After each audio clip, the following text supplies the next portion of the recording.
I'm glad you guys Yep. convinced me to not go Aegon. Yeah. Yeah, that was great. It's the dude. way, dude. I'm telling you, man. If you have the roster for it, it's the way. Yeah, I think we're gonna have to go and do this right now. Alright, there we go. Use those rewards. Oh! Oh! That should make the Nice, future dude. Yeah, paths a little she's- bit easier. She's really solid for the other 4 paths that you have, so that's good. Perfect. Yo, what is going on, guys? So, as you just saw from that clip, that was at the end of my second ever Necropolis path. We had Karate Mike and Brian Grant on call with us, the homies. And it was very interesting because a little bit before, a day or two prior, Brian Grant did his initial clear. And, he was smashing with Aegon. And it looked like a ton of fun. And, that was kind of my plans after the first path. I scooped up the 4-5 gem. I was going to give it to Aegon. But then, after Brian's stream, me, him, Karate Mike, and MSD were all on call talking, and they were asking me about my plans. And I was basically telling them, I'm leaning Aegon, but, Kate is an option. I've been playing around with her at rank 4, and they basically convinced me to go with Kate. So I took her to rank 5, 6200. We did that second Necropolis path, and it went unreal. 15 revives total. 11 solo, 14 revives, just crazy numbers. I still can't even believe it, dude. That run just went so good. And Kate, I really started to pick her up on that path. Really started to pick her up on the fly. And at the end, I just decided I'm gonna ascend her because I'm gonna be using her for future paths. She's gonna be useful, pretty much everywhere in the game. Alliance, War, Battlegrounds, these modes. She's gonna be good in there. And ascending Kate, it doesn't feel bad because it just results in more cold snap damage, which is amazing with Kate. So this fight here, this is Necropolis Titania. So I've never done this fight with Kate. This is my first ever time even bringing Kate against a Titania, period. I've never done this matchup. So little story behind this. My first path, I took the Titania. I used Shuri, and Shuri was great. So I do have a fair bit of practice against the Titania in general, but not with Kate. So, but I was watching Captain Bay, literally he's streaming Necropolis right now as I'm recording this, and so right at the start, he was bringing Kate against this Titania, and I was trying to give him some advice, and so I was telling him to get Tranquilize up first, because, I've never done this fight, but I've heard that's good, because then you can freely dash back, you don't get as many debuffs. So I told him, get the Tranquilize up first. My first special one there, I had Tranquilize on me, so my debuff didn't apply, so I had to do a second special one. Now I want to switch to Fragility. I told Cap, get up 2 to 3 Fragility, and then start getting the cold snaps. Then, I was thinking to myself, I'm giving advice on a fight that I've actually never done. Maybe I should try it. So as he was doing the fight, I was like, I'm gonna give it a try. And it's my first run, I'm like, I'm gonna record this. So I just started recording, and let's just say things go good. But yeah, so there's the second Fragility. So I want to get one more of those. And so yeah, gonna go ahead, use the Striker. That's something I've really picked up with Kate or I've noticed while using Kate, is Strikers, they cover a lot of distance on the map. It really helps to push the opponent back. Because of course with Kate, the whole idea is you want to knock the opponent down against the wall, so that you refresh all of your effects. But that is not the only way to refresh your effects, and I didn't realize. Well, I was just trying to practice Kate, get the basics down with her. Basically, the perfect release. Right there, that was another little trick. You can hold the heavy for longer to get a farther pushback. When I was just first learning Kate, just practicing against Mr. Fantastic, I was just trying to get the perfect releases down. But eventually, after I started to get comfortable with her, I did a deep dive basically on her abilities. And what I mean by that is I read them. I read her full abilities, and man, you know what happens when you actually read abilities? You actually learn stuff, and I learned a bunch of stuff. One of the biggest things that I learned is how to pause her trick arrow effects. Like I just said, knocking the opponent down against the wall will refresh them, but you can also pause these effects. And so the way to pause them is punishing special attacks and heavy attacks. Doing either of these things will pause them for 5 seconds. And there's another way to pause as well if you hit the opponent's block. So here, make a little mistake, slip up, get hit, and you can see my effects are going to fall off. But watch right here, we bait a heavy, we punish it, use the Striker to push her back, knock her down, boom, we managed to save all of our effects there. super close. Here, I want to go ahead, switch to Caltrops, pop this special 2, boom, get that perfect release. Again, that was another thing that I really picked up fighting Mr. Fantastic. I picked up the special 1 perfect release fairly quick after some wise words from Karate Mike. He kind of explained it to me. But the special 2 is terrible and I hated it. But the Mr. Fantastic fight kind of forced me to practice it, and I've gotten a lot better at it now. And I'd say, you know, like, I can get the special 1 perfect release, I would say, like, 99% of the time. You know, I basically have it mastered.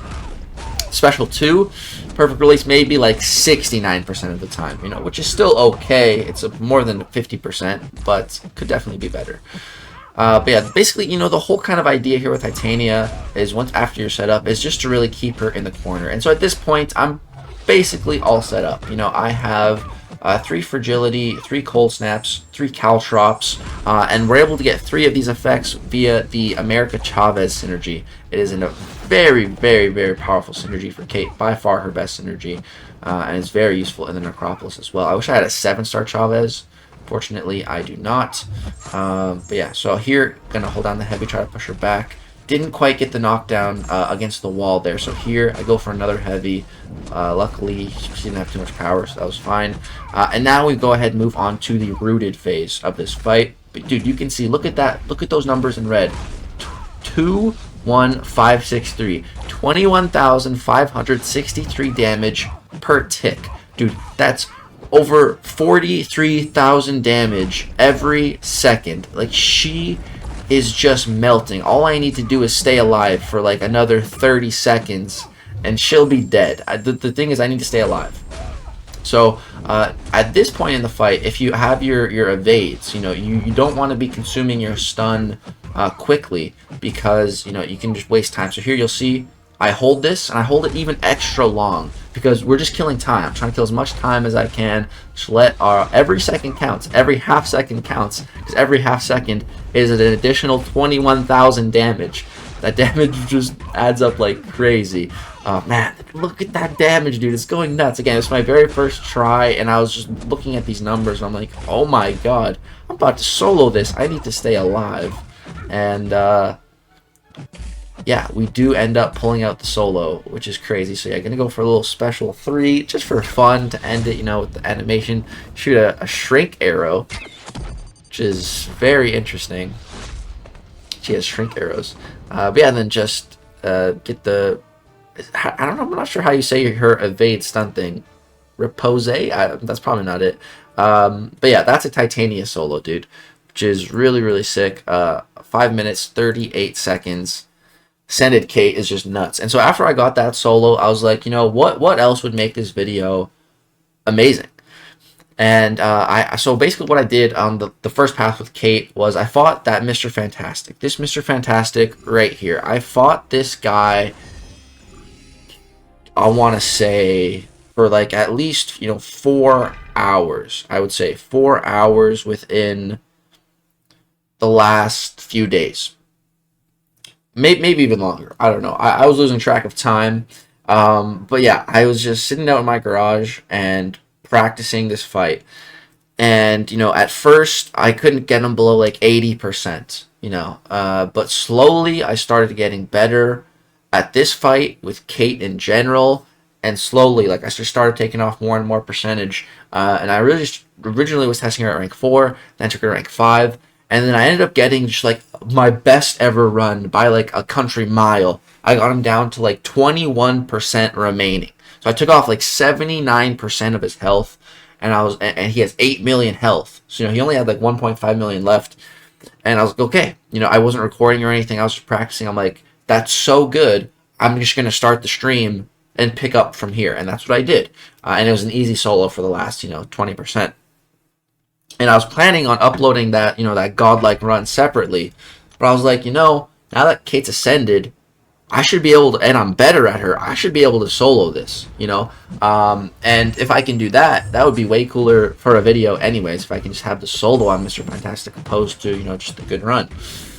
So when I was practicing this fight, you know, I was going special 1, special 2, special 1, special 2, special 1, special 2, rotating the entire time. And I think that is the smartest thing to do especially if you're like me and you're learning Kate. Because it's going to be really, really good practice for you. This fight, man, if you can get this fight down, I think you'll be able to pick up Kate no problem at all, because this is like one of the hardest Kate fights I can even like think of, and that I've tried so far. Like every other Kate fight is just so easy comparatively. Like it's like playing a game and like working backwards. Like it's like starting with the final boss of a game and learning how to fight that boss and just getting really good at it, and it makes all the previous bosses just like a joke because you've already beaten the hardest one. Like that's what playing Kate felt like for me.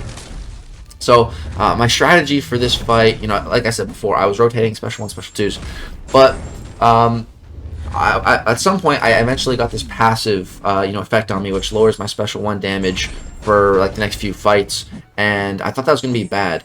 But I did a bunch of fights with Kate after with that active. I'm pretty sure I got my first solo with Kate having that up. So I don't think it affects any of the damage over time or any of the effects that she applies. It's just like the special 1 damage. Like you can see, it did 1,400 damage.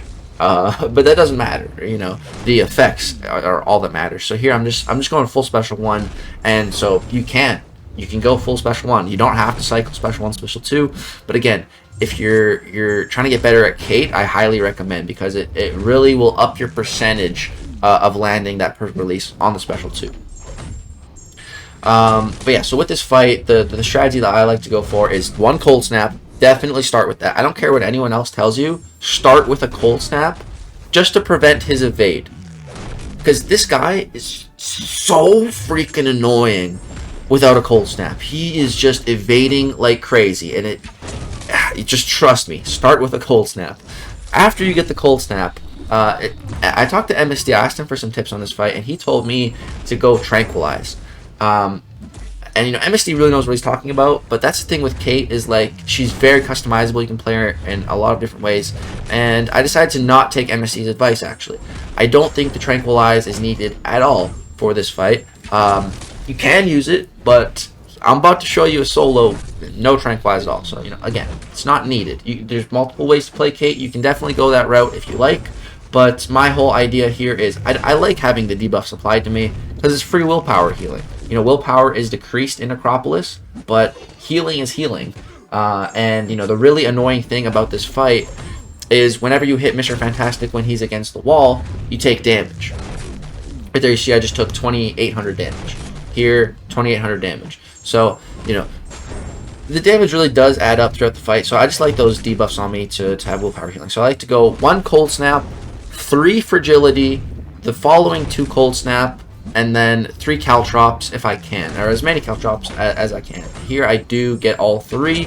So boom, I'm pretty much fully ramped up at this point. But now we are in the second phase of the fight. So now I get rooted on specials. Now that's where this fight really gets difficult. And that's definitely what took a lot of the practice, and all those hours of trying this fight was learning how to deal with this part of the fight. 'Cause, I started to get to this, to get set up semi well, and to this point of the fight consistently. But once I'd get here, I would just die, because I'd get hit by his special 2 rooted, and it would be game over. So my advice at this point of the fight, this is where the real fight begins. Once your charges turn brown, and the rooting begins. So here, what I recommend is just focus on baiting special 1s. Special 1, it's not that difficult. And you just hit him once after he throws special 1. And remember, that's 5 seconds of your effects paused. 5 seconds. Dude, he's throwing specials every 5 seconds. His power rate is greatly increased because of some of the careful studies that he applies to himself. So like 2 hits, and he has a bar of power. And again, we can hit his block that also pauses the effect. So I don't need to throw any specials here. I'm at 3 bars. I already have 3 caltrops, 3 cold snaps, 3 fragilities. I don't need effects. All I need to do is keep my effects active and not die. So I'm just completely focused on pausing, refreshing my effects, and baiting these specials while rooted. That's all I'm focused on right now. And can push him to special 2. You definitely can. But it's not easy. Here I had to push him to special 2. He was almost at special 3 here, And kind of the key that I found to dexing Mr. Fantastic Special 2 well rooted. The first two parts are not that difficult. It's this part right here where he like comes at you and then swings. So what I do is when he first moves towards you, I dash back. Even though that's not a dex, it just feels, I feel comfortable doing it. So you dash back once, and then he kind of swings his arm. Then you dash back again, and then you get the evade on it. Like I said, that definitely took me a ton of practice. And so here I realized when I threw this, I'm like, oh, I just screwed up the solo. Because he's going to get pushed to his special 3, and he's not going to die in time. We're ticking for 17,000, but he throws a special 3. But I was like, oh, wait, I brought Heimdall on my team for this, so we're fine. So we're not going to die. This is a Mr. Fantastic solo with Kate, my first ever one.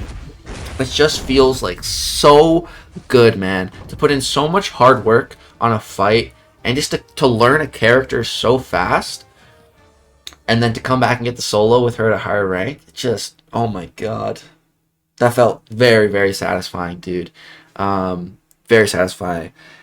Honestly, I don't know if any of you guys watch Dragon Ball. I'm sure some of you do, but it feels like I've just been in the hyperbolic time chamber with Kate for like a day, and a day in the chamber is like, is it a year in real time? So I don't know, something like that. But yeah, I just feel like I've been training super hardcore with Kate in the hyperbolic time chamber, and boom. Just like that, now I kind of know what I'm doing with her. Like I feel like I've picked her up quite well. Feels really good now. Necropolis, I think, is by far the best place to learn and practice Kate, and I highly recommend. So yeah, if you guys want more Kate videos, some more Kate tips, you know, anything I can do to help you become a better Kate player, let me know. If you guys want to see that, like a Kate guide, I could try to make something like that. Because as you've seen, I have learned her quite quickly. But yeah, I was going to go ahead and do it for this Ascended Kate, my third ever Ascension, joining the likes of Nick Fury and Absorbing Man. I really didn't think I'd be doing this, but really glad I picked up this character. I mean, she's made by Kabam DLL. So, you know, now 2 of my 3 Ascensions are DLL's champions. So yeah, maybe one day I'll like Photon. We'll have to see on that. But yeah, that's going to do it for this video. I hope you guys enjoyed these 2 Necropolis solos with my newly Ascended Kate Bishop. Drop a like if you did. Subscribe if you want to see more content. We will be streaming more Necropolis paths soon. Thank you guys for all the love and support. Peace out.